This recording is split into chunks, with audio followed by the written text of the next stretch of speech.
Saya lanjut. Kita bongkar atau kita diskusikan satu persatu. Ini adalah salah satu materi yang penting jika teman-teman ingin bisa mengelola organisasi dengan baik ya.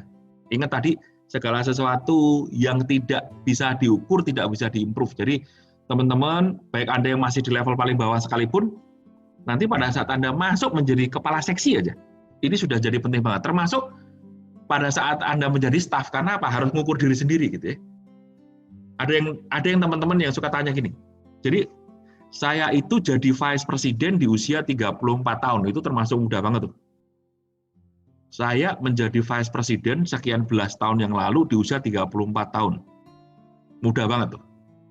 Terus mereka suka tanya gini, Pak Eko rahasianya apa ya? Pak Eko jadi vice president pada waktu itu tahun 2008, 12 tahun yang lalu, saya jadi vice president usia 34 tahun, gaji saya 30 juta gitu loh.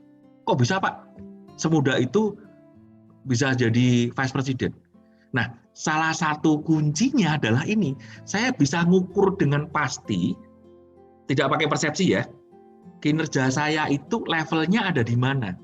Bukan hanya asumsi saya selalu tanya kepada atasan saya, sehingga apa? Karena kinerja saya menjadi apa? Sangat bagus, saya promosinya jadi cepat gitu loh. Saya hanya 2 tahun jadi manajer. Saya hanya 2 tahun jadi VP. Langsung ke SVP. Karena apa? Tadi saya bisa mengukur dengan pasti kinerja saya seperti apa, sehingga apa? Saya bisa improve. Itu salah satu kuncinya. Nah, sekarang kita masuk ke PP. Definisinya apa PP itu? Saya bacakan ya. Suatu proses tahapan aktivitas yang merupakan bagian dari PMS, Performance Management, yang berfungsi untuk menetapkan target dan aktivitas bisnis serta alat ukur kinerja baik perorangan maupun organisasi. Tadi sudah saya sebutkan, di dalam PP itu ada KBO, KPI. Di tempat lain ada namanya KRA, boleh. KRA singkatan Key Result Area, itu sama dengan KBO. Terus ada target, sama dengan KPI. Jadi KBO itu mirip dengan KRA, KPI itu mirip dengan target. Secara sederhana, KBO adalah sasaran kunci bisnis yang ingin dicapai. KPI namanya indikator, ya indikator alat ukurnya gitu ya. Jadi kalau misalnya ada yang jadi guru misalnya. Targetnya adalah misalnya memberikan pembelajaran yang optimal terhadap para siswa. Oh, KPI-nya diukur apa? Oh, sekian jam pelajaran, sekian tulisan, kalau dosen misalnya sekian artikel, jurnal yang dibuat, atau buku, atau jam mengajar, atau jam membimbing. Nah, itu adalah KPI. Harus punya tuh masing-masing. Kalau di perusahaan, nanti kita contoh, kalau ini contoh-contohnya kebetulan banyak di konteks perusahaan. Nah, bagaimana membuat? Saya akan jelaskan ada 4 konsep yang utama membuat KBO KPI yang bagus. Yang pertama top down, kedua smart, yang ketiga adalah Pareto, keempat adalah lag and lead measures. Nah, kita akan buka satu persatu ya. Kita akan bicara top down dulu. Artinya apa? Yang namanya performance planning, target itu diturunkan dari atas dan bawah. Bisa nggak Pak dari bawah ke atas? Ini yang punya yayasan dong yang menentukan, atau ketua yayasannya, atau kepala sekolahnya, atau rektornya, atau perusahaan direkturnya atau pemiliknya gitu. Apakah membuat targetnya sambil melibatkan beberapa anggota tim, orang yang di dalam boleh, tetapi kan harus ditetapkan dari atas. Tetap nanti keputus dari atas, targetnya berapa. Itu namanya top down. Nah, ini adalah contoh. Kalau dalam konteks perusahaan, seorang CEO di sini target ini pendapatannya, penjualannya, profit margin keuntungannya berapa, EBITDA-nya berapa CEO. Sales and marketing misalnya ditetapkan ini total penjualan, marketing, biaya marketingnya berapa dan seterusnya. Di operation produksinya berapa, kualitasnya seperti apa, budgetnya seperti apa, waktunya seperti apa. Logistik, degree of penetration, ketersediaan dari produknya, dan seterusnya. Finance, cash flow-nya, return on investment, HR, productivity dari para karyawan, talent manajemennya, dan seterusnya. Itu contoh-contoh di perusahaan. Nah, tadi contoh di perusahaan, coba Anda teman-teman perhatikan, top down itu artinya apa? Presidir misalnya, atau CEO, targetnya pendapatannya 500 miliar di sebuah tahun tertentu, misalnya 2020. Untungnya 50 miliar, nah harus diturunkan. Direktur operasi ngapain? Oh, mau produksi barang, efisiensi apa? Untuk apa? Mendukung tercapainya target presidir tadi yang mewakili perusahaan. Operation manajernya, ini saya turun di satu jalur ya. Presidir, ini jalurnya kan banyak, ada direktur, ini salah satu jalur aja. Presidir, direktur operasi, kemudian apa? Operation manager. Produksi barang jasa berapa dalam satu bulan misalnya. Kemudian efisiensi berapa? 1 miliar per bulan misalnya. Harus ada apa? Zero incident. Tidak ada fatality. Misalnya. Turun ke bawah nih, ke superintendent atau kepada leadernya. Apa yang harus dilakukan? Oh, ternyata harus memproduksi sekian-sekian bagi para leadernya. Harus melakukan efisiensi 100 juta. Karena apa? Oh, total efisiensi sekian-sekian nanti ke atas. Diturunkan lagi. Jadi dari presidir ke direktur operasi diturunkan, direktur operasi ke operation manager ke leader, kemudian ke member. Member itu apa? Staff yang langsung bekerja. KBO-nya produksi barang jasa apa? Oh, produksinya berapa? 100% dari target harian. Safety-nya apa? Zero incidents. Nah, ini yang dinamakan top down. Tidak ada ceritanya orang bikin performance planning tidak nyambung, tidak ini tadi didefinisi. Harus yang dinamakan integrated, harus selaras, saling menyambung antar bagian, antar bawahan dan atasan. Itu dinamakan integrated. Nah, cara membuatnya, ini saya udah pernah share di beberapa bulan yang lalu ya. Harus smart, harus spesifik. Definisinya jelas, mudah dimengerti, perhitungannya jelas. Jangan begini nih, target menjadi guru idaman. Ini yang bagian guru. Loh, guru idaman itu apa ya? Definisinya kan, celaka kan? Menjadi guru idaman dari para murid. Wah, garuk-garuk kepala, guru idaman itu gimana? Kenapa? Nggak spesifik, harus jelaskan. Oh, guru idaman itu adalah guru kalau yang mengajar itu jelas. Itu mengajar jelas juga harus didefinisikan lagi. Mengajar jelas itu artinya apa? Oh, murid memiliki pemahaman. Memiliki pemahaman artinya apa? Oh, murid bisa mengerjakan soal. Nah, itu harus clear tuh. Harus terukur. Ada alat ukurnya, ada datanya, dan bisa dibandingkan. Achievable. Apa? Dapat dicapai. Jadi misalnya kalau saya pakai contoh yang sama deh, jadi guru. Menjadi guru yang kan sekarang yang ada di Kalimantan, menjadi alat ukurnya jelas di Kalimantan misalnya, tetapi kemudian kalau target menjadi guru yang terbaik di Indonesia, wah, achievable nggak? Karena apa? Variabelnya kan jadi banyak banget, itu namanya nggak achievable. Kalau memang lokasinya kita saat ini masih ada di Kalimantan dan kita masih belum terbaik ke sana, mungkin yang paling baik adalah targetnya menjadi guru terbaik di Kalimantan atau di kota tertentu, Samarinda misalnya. Atau sekolah, ini kalau kepala sekolahnya ya, menjadi sekolah yang terbaik di Samarinda, itu achievable. Begitu sudah bagus, menjadi sekolah yang terbaik di Kalimantan Timur, di Kalimantan berikutnya. Nah, nanti itu alat ukurnya apa? Harus spesifik, measurable, dan achievable. Kemudian relevan. Ada relevansinya gitu loh.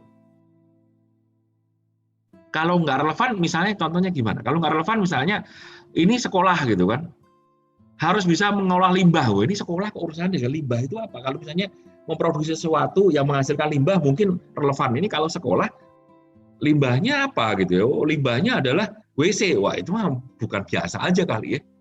Jadi target itu harus relevan. Berikutnya waktunya harus clear gitu ya. Menjadi sekolah yang terbaik di Samarinda. Kapan? Kalau nggak disebutkan kapan, menjadi sekolah yang terbaik di Samarinda di 2030 ya, udah pada pensiun mungkin kali ya. Jadi menjadi sekolah yang terbaik di Samarinda 2021, misalnya akhir 2021. Smart. Oke. Nah, ini adalah contohnya. Kalau membuat, pada waktu kita membuat ini untuk teman-teman yang membuat nanti, manajemen harus menguasai ini. Contoh ini contoh ya. Jadi kalau membuat harus ada kata kerja, tambah outcome hasil, ketetapan target, keterangan tempat, keterangan waktu. Contohnya, meningkatkan produksi sebesar 20% di area produksi pada bulan November 20. Nah, ini semuanya ada nih. Tadi smartnya semuanya masuk gitu ya.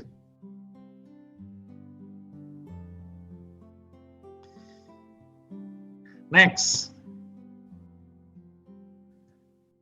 Berapa banyak sih target gitu untuk sampai ke individu gitu ya? Saran saya, pengalaman saya 24 tahun ngurusin kayak beginian, itu range-nya 3, paling sedikit 3. Jadi masing-masing Anda seharusnya minimal memiliki performance planning atau target 3, maksimal 7. 3, 7.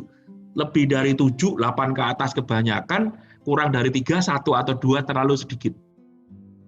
Ini rule of thumb. Rule of thumb itu apa? Aturan tidak baku yang saya bakukan gitu ya, secara verbal gitu. Pengalaman saya selama 24 tahun. Di sini ada indikatornya, nanti dibuat bobotnya. Nih saya nggak bisa terlalu detail ya, karena butuh waktu seharian sendiri khusus bicara ini. Ini saya hanya big picture-nya aja. Kemudian berikutnya adalah hukum Pareto. Tadi kan hanya 3 sampai 7, padahal kerjaan kita banyak, Pak. Iya, yang nggak penting-penting jangan dimasukin gitu loh. Yang penting-penting aja sih masukkan, karena kita sadar ada sebuah hukum yang berlaku namanya hukum Pareto, bahwa seluruh aktivitas kita sesungguhnya hanya 20% aktivitas atau pekerjaan yang akan mendrive outcome yang 80%. Jadi fokuskan ke yang 20% yang paling penting. Jangan semuanya dimasukkan. Nih, hukumnya bunyinya seperti ini. Ditemukan oleh Pak Vilfredo Pareto, orang Italia. Utamakan yang 20%, yang menghasilkan 80%. Jangan masukin yang ngecek-ngecek 80%, yang hasilnya 20%. Jadi kita fokus yang 20%, yang terpenting, yang paling urgent. Nah, ini yang menarik nih. Ada konsep namanya lag and lead measures. Apa lag and lead? Oke, saya buka dulu ya. Lag measures adalah ukuran dari hasil yang ingin dicapai. Tadi misalnya, memproduksi 100 dalam waktu 1 tahun. Itu namanya lag measure, 100. Nanti misalnya diukur di akhir tahun, 100 tercapai atau tidak. Tetapi kalau hanya akhir tahun yang diukur sebagai lag, udah terlambat. Kalau ternyata tercapai cuma 70, mau ngapain lagi? Ya jelek-jelek aja. Karena lag measure, lag itu terlambat, alat ukur yang terlambat. Diperlukan nggak? Diperlukan, tetapi harus kita sadari itu terlambat. Di akhir tahun, Desember, kita kurang 70, kita kurang 30, karena apa? Pencapaian cuma 70, ya sudah sih, ya kita tahu, kita kurang, tetapi terlambat. Gitu. Makanya, dilakukanlah yang namanya lead measure. Apa itu lead measure? Sebelum akhir tahun, itu ada alat ukur yang bisa memprediksi nanti akhir tahun seperti apa. Namanya lead measure, yang sifatnya ini loh, prediktif. Ini ada contoh bagus nih kalau mengenai masalah mobil gitu ya. Target misalnya, mobil tidak mogok di jalan. Wow. Kalau udah mogok, artinya apa? Target tidak tercapai. Waduh kan, kacau juga kan, pola pikirnya gitu. Targetnya tidak mogok di jalan. Kalau mogok, artinya kita nggak bagus. Nah, bagaimana caranya supaya mobil tidak mogok di jalan? Makanya dibuat target, contoh nih misalnya, melakukan perawatan mobil secara berkala. Makanya di mobil kita, supaya mobil nggak mogok, sekarang mobil-mobil setiap 5.000 km harus masuk bengkel untuk servis servis rutin. Servis rutin itu adalah lead measure per 5.000 km atau per waktu tertentu, misalnya per 6 bulan. Kalau misalnya jarang dipakai. Lag measure tidak mogoknya, jadi dua-duanya harus dimasukkan. Kalau hanya lag measure semata, nanti terlambat. Kalau hanya lead measure semata, alat ukur yang terukurnya yang mana gitu.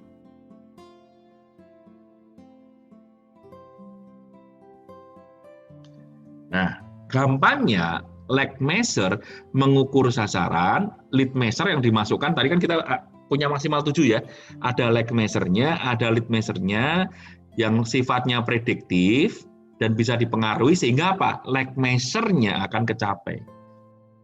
Contoh misalnya kalau seorang, tadi ngomongin perusahaan, kalau guru misalnya, dosen deh, lag measure-nya adalah membuat artikel atau tulisan dalam 1 tahun itu jangan 10 kebanyakan ya. Misalnya 4 tulisan. Lead measure-nya adalah apa? Kalau membuat tulisan kan harus membaca. Jadi targetin juga misalnya membaca buku sebanyak 4 per bulan. Karena apa? Dengan membaca buku maka memudahkan kita menulis artikel. Itu namanya lead measure. Jadi lead measure akan mendorong leverage terhadap lag measure supaya tercapai.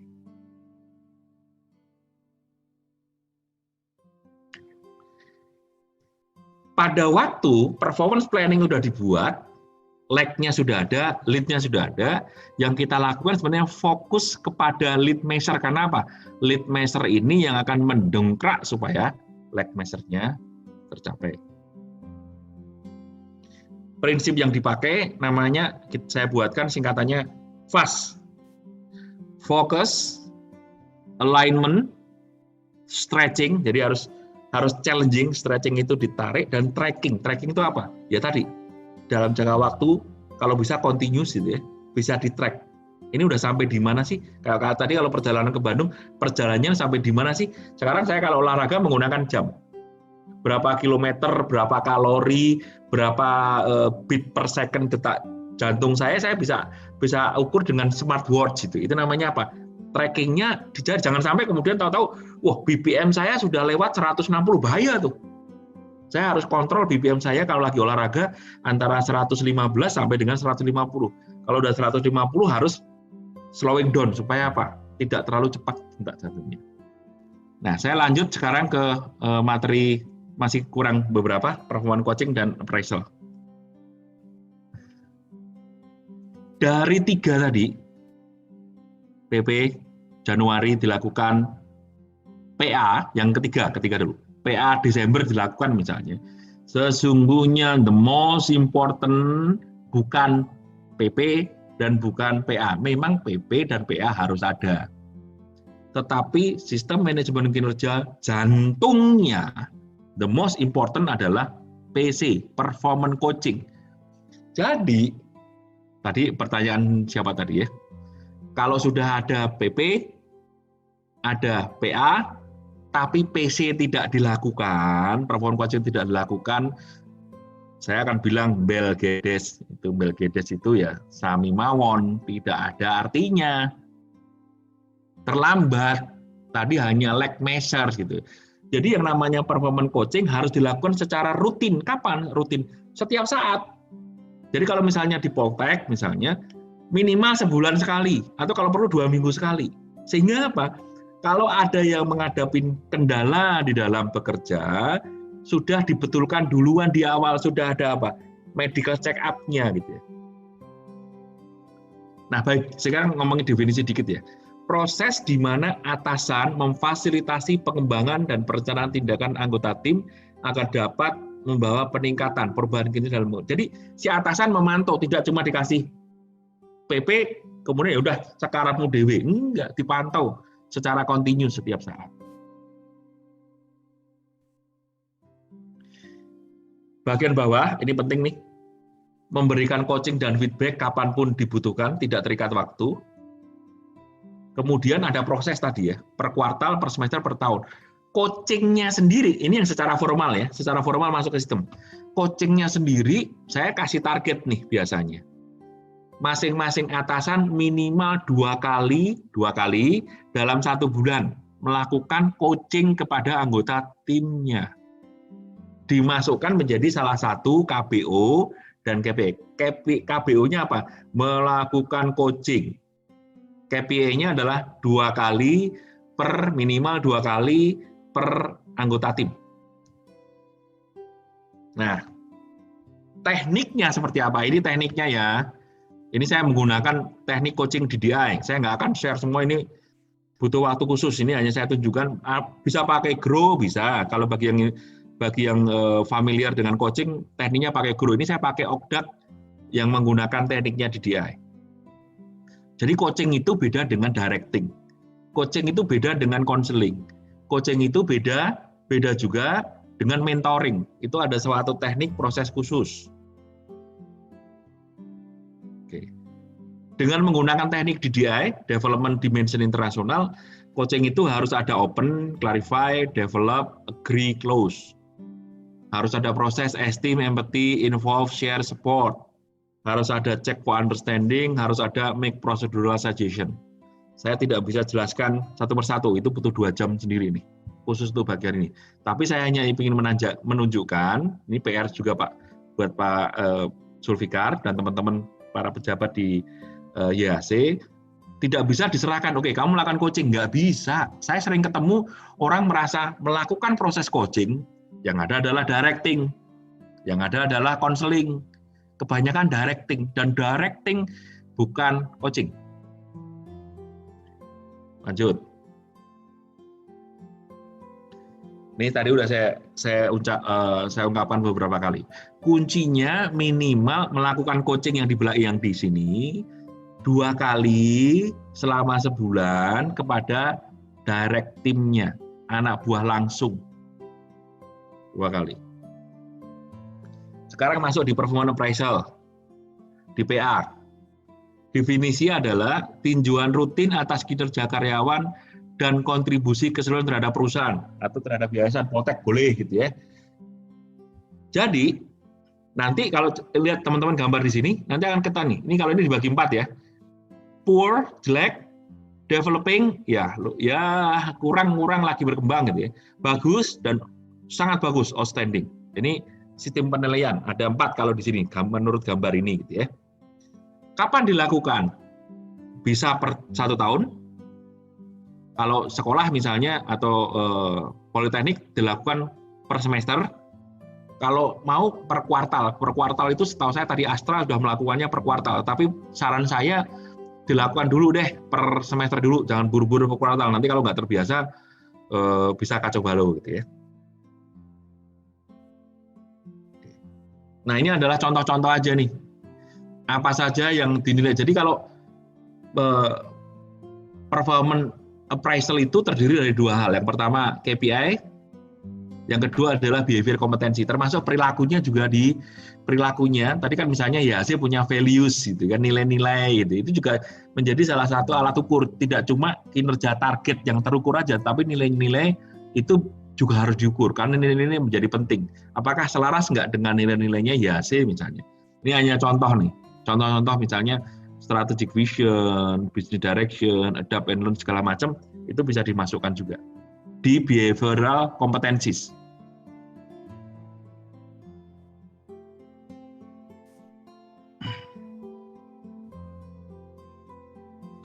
Nah, teman-teman semua, kebetulan ada Pak Zulfikar di sini ya. Against bahwa sharing session kita nih selama beberapa bulan ini hanya sekedar jadi knowledge saja kalau apa, cuma dihafalkan, tetapi harus diterapkan ya. Ini kebetulan ada Pak Zulfikar sekalian. Harus dibuat action plan terkait pemberdayaan itu dengan cara performance coaching gitu ya. Dan pengukuran kinerja ini harus tadi menurut saya masih ada banyak PR yang harus dikerjakan. Yang pertama, PP harus dibuat di seluruh unit, kemudian sosialisasi, dan kemudian masing-masing dari apakah sebagai para pemimpin itu tahu bagaimana caranya membuat dan bagaimana caranya berbicara dengan anggota timnya. Itu yang harus dilakukan di action plan-nya gitu ya. Terus kemudian dijalankan. Ini kebetulan pas bulan November, ini saat yang tepat nih Pak Zulfikar. Desember harus komplit, sosialisasi sudah selesai, PP jalan. Begitu PP-nya sudah ditaruh gong tanggal 2 Januari jalan, nah coaching-nya dipantau secara rutin.